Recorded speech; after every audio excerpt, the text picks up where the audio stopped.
Hey everyone, welcome back to the channel. Ever since Valve released the Steam Deck back in February 2022, the handheld PC gaming market has grown exponentially, with devices from the likes of Asus and Lenovo, as well as the recent announcement of SteamOS being pre-installed on some Windows-powered handhelds. There has never been a better time to get into the handheld PC gaming scene. However, some of these new devices will cost you around £600 in the UK, and if you're looking for a more budget-friendly option, this is where the OG LCD Steam Deck comes in. I have had mine now for just under 2 years, and even though Valve has already released a newer iteration in the Steam Deck OLED, as well as many rumours suggesting a generational leap with the release of a Steam Deck 2 or similar in the near future, I am here today to talk about why I think for some people the OG Steam Deck is still a good buy even in 2025.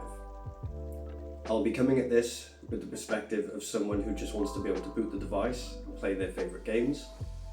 I will start with an overview of the device before moving on to some of my favourite games to play on the Steam Deck. I will finish the video by discussing where I would recommend buying one of these devices, as they are often on offer direct from Valve as part of their certified refurbished program. Let's switch to the overhead and take a closer look at the LCD Steam Deck. So this is my launch Steam Deck. I have the 256GB version, but I have also popped in a 512GB microSD card to expand my storage. From the front, you can see the 7-inch LCD display, which has a resolution of 1280 by 800. Left and right thumbsticks, which feel great to use.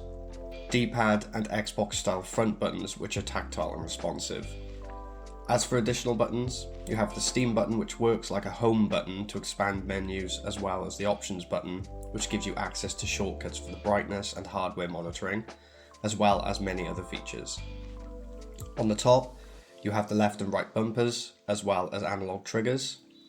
We also have our power button, USB-C charging port, some ventilation, a 3.5mm headphone jack, and finally our volume buttons. Finally, on the back, we have 4 programmable buttons, which I am a huge fan of and practically assign these in every game I play. Build quality overall is great, and the device weighs a total of 669 grams, which I find comfortable to hold even for longer gaming sessions.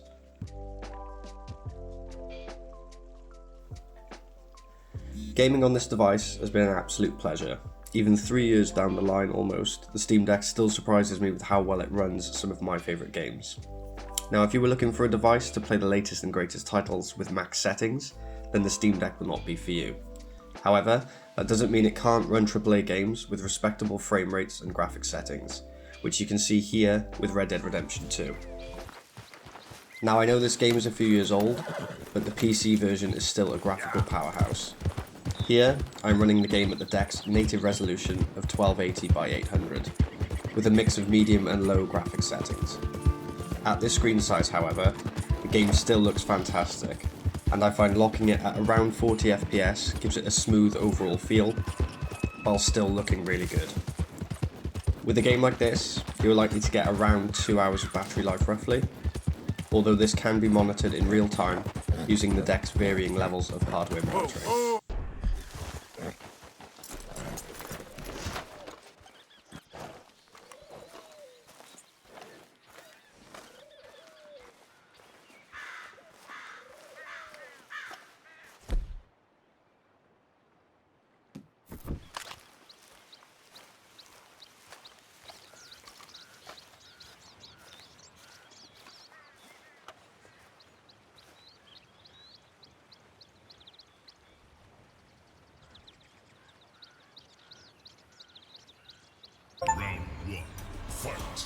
Now, I could have selected a variety of fighting games for this list.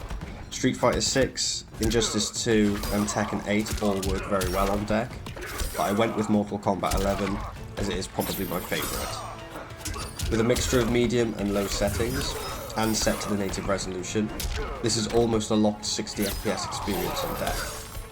I find the face buttons are great for playing fighting games on the Steam Deck, which helps improve the overall experience. Of course, you can connect an Xbox controller or any other Bluetooth controller wirelessly if you prefer, but I think the built-in controls on the deck offer a good enough experience. I highly recommend this game regardless of platform, as it is a bit older and can be picked up extremely cheap, even the Ultimate Edition with all the extra DLC characters and story DLC.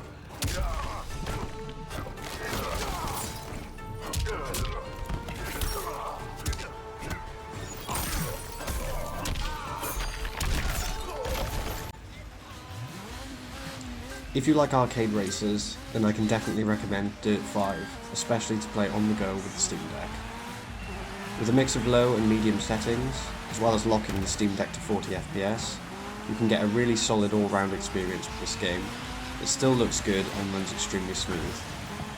You may see some frame dips when there are more cars on screen, but overall I think this is a great arcade racer, and playing on the Steam Deck is still a great experience.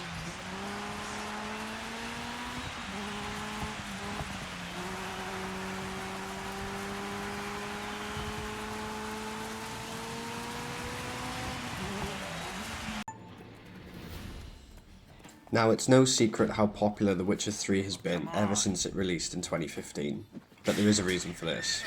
Even today, it is still a fantastic game, and one that is a true showcase for the Steam Deck. The gameplay you see here is a mixture of medium and low settings to help sustain as close to 60 FPS as possible. This game is perfect for the deck as it runs extremely well, and is one that I always find myself coming back to. It is always on sale too, even with the extra DLC, so I highly recommend picking this up on Steam, if you somehow haven't played it already.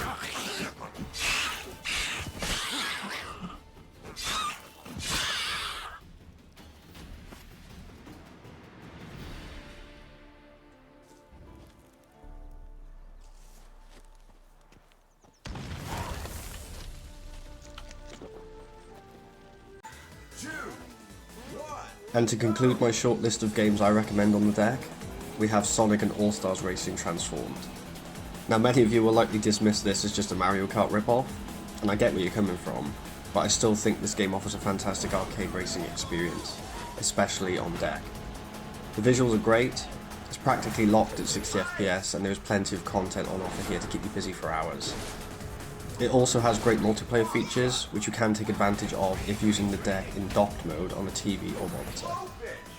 Those were just some of my picks of games I'm playing right now on deck.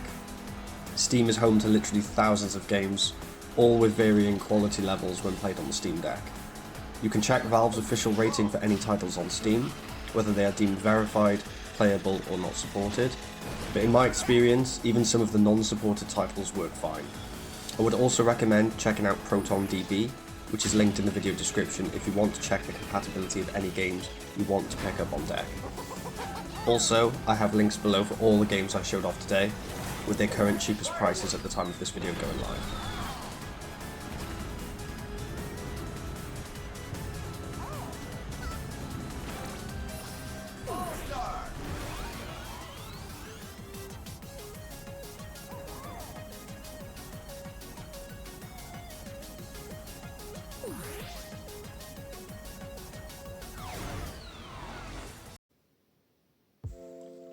Now, as mentioned at the start, this iteration of the Steam Deck was released back in 2022. It can still be purchased direct from Valve. They charge £349 for a new 256GB model. However, Steam often offers the 256GB model as part of their certified refurbished program for a lower price of £279. Depending on your budget, I would urge you to keep an eye on this site, as they do come in fairly often, but they also sell out very fast. I have links to the Steam store for a new model and the certified refurbished site in the video description. Now, if you're on a budget but still want to experience handheld PC gaming, then I absolutely still recommend the LCD Steam Deck in 2025. Yes, with the advancements in graphics with the latest titles, it won't be able to keep up playing the latest AAA games forever. However, due to its versatility and the sheer size of the Steam games catalogue, there is still plenty that this model has to offer for gamers in 2025. Of course, if you had more of a budget, I would recommend the OLED model, as I think the improved screen and bump in storage to 1TB is worth the upgrade.